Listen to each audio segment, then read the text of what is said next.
অনেকেই বলেন যে মেশিনে কুটা চাউলের গুঁড়া দিয়ে কোনো পিঠা হয় না, সে পিঠা খেতেও স্বাদ লাগে না, ভালো লাগে না, পিঠা শক্ত হয়।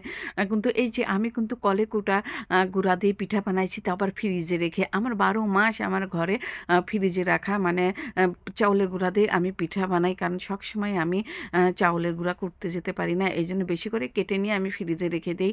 তারপরে এই যে নারকেল দিয়ে পিঠা খাবো, কিন্তু কি কপাল! দেখেন ২ টা নারকেল ভাঙলাম, ২ টা নারকেলই নষ্ট বের হলো। যাই হোক, আমি কিন্তু আজকে পিঠা বানাচ্ছি রাত্তিরে। এইজন্যই ঘরের মধ্যেই আমার মাটির চুলাতে বানাচ্ছি। আমার ঘরের মধ্যে রান্নাঘরেও একটা মাটির চুলা আছে পাইপ দিয়ে বানানো। আর এক পাশে হলো মাটির চুলা, আরেক পাশে হলো একটু গ্যাসের চুলা। যখন আমার গ্যাসে রান্না করতে ইচ্ছা করে আমি গ্যাসে রান্না করি। যাই হোক, দুধটা কিন্তু ভালোভাবে কিন্তু আমি জাল দিয়ে নিয়েছি। তারপরে এই যে হালকা কুসুম পানি দিয়ে পানি গরম করে রাখছি, সেই পানি দিয়ে যে আটাগুলো ভালোভাবে গুলিয়ে নিচ্ছি। এটা কিন্তু ফ্রিজে রাখা আটা। সেই আটা ফ্রিজ থেকে বের করে ঠান্ডা করে নিয়েছি। অনেকক্ষণ আগে বের করছি।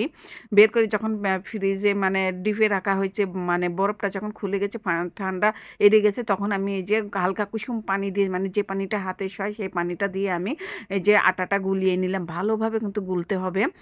তারপরে যে দুধটা জাল দেওয়া হয়ে গেছে, নামিয়ে নিয়েছি। তারপরে যে গুড়টা কিন্তু জাল দিচ্ছি। আর গুড় জাল না দিলে কিন্তু দুধের মধ্যে দিলে কিন্তু দুধ লটা যাবে। এইজন্য গুড় আলাদা আর দুধ আলাদাভাবে জাল দিয়ে নিয়েছি। তারপরে যে গুড়টা জাল দেওয়া হয়ে গেছে, তখন নামিয়ে নিয়েছি। নামিয়ে নেওয়ার পর এই যে আমি একে, একে কিন্তু আমি পিঠাগুলো বানাচ্ছি। আর ১ম পিঠাটা আমি দুধে ভিজাবো না। এই যে আমি চুলার মধ্যে দিয়ে দিলাম। মা চাচিরা বলে যে ১ম পিঠা খেতেও হয় না, আবার দুধেও দিতে হয় না। এজন্য বলে পিঠা বলে ভালো হয়। এইজন্য আমি ১ম পিঠাটা এই যে আগুনে দিয়ে দিলাম। তারপরে যে এক, এক করে কিন্তু সব পিঠাগুলো এই যে বানিয়ে নিচ্ছি। আর কি সুন্দর হচ্ছে পিঠাগুলো, দেখছেন? ফুলে, ফুলে টাব্বা, টাব্বা হচ্ছে। অনেকেই বলে যে পিঠা ভালো হয় না। ফ্রিজে রাখা পিঠা, চালের মানে কলে কুটার পিঠা ভালো হয় না, খেতেও ভালো লাগে না। কিন্তু দেখেন কত সুন্দর হয়েছে পিঠাগুলো। এক, এক করে সব পিঠাগুলো আমি বানিয়ে নিচ্ছি। আর এখন এই পিঠাগুলো আমি দুধে ভিজাবো। আর এই তো দুধ আর হলো গুড় যখন একটু ঠান্ডা হয়ে গেছে, তখন আমি দুধ আর গুড় একসাথে মিশিয়ে দিলাম। আর দেখতেই পাচ্ছেন কি সুন্দর দুধটা জাল দেওয়া হয়েছে, চাঁচি পড়ে গিয়েছে। আর এই তো দুধ আর গুড় মিশানো হয়ে গেছে। এখন আমি এক, এক করে সব পিঠাগুলো দিয়ে দিচ্ছি। আর পিঠাগুলো যে এত সুন্দর মানে ভিজেছিল আর কি বলবো। আর খেতে যে এত মজা হয়েছিল, নারকেল ছিল না, তারপরে কিন্তু খেতে কিন্তু অনেক মজা হয়েছিল। আর এইগুলো যে সাদা পিঠা মাংসের ঝোল দিয়ে খাবো, এইজন্য আমার মেয়েদের জন্য আমি রেখে দিয়েছি। আর দেখতেই পাচ্ছেন পিঠাগুলো কি সুন্দর হয়েছে। আর আমার এই তো এখন সকালবেলা খাবো।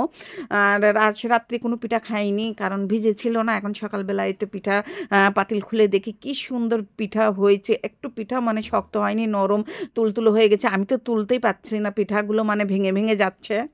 কি জানি আজ ভয়েসটা কেমন তুতলা গেছে, জায়গায়, জায়গায় একটু ভুলও হতে পারে। আপুরা একটু কষ্ট করে শুনে নেবেন, আর কিছু মনে করবেন না। তারপরেও ঠান্ডা লাগা, সর্দি লাগা কণ্ঠ নিয়ে, গলা নিয়ে মানে ভয়েসটা দিচ্ছি, আর হয়তোবা একটু খারাপ হতে পারে। যাই হোক, আপুরা একটু কষ্ট করে শুনে নেবেন। আজ খেতে, খেতে বিদায় নিচ্ছি। দুধ পিঠা খেতে, খেতে বিদায় নিচ্ছি।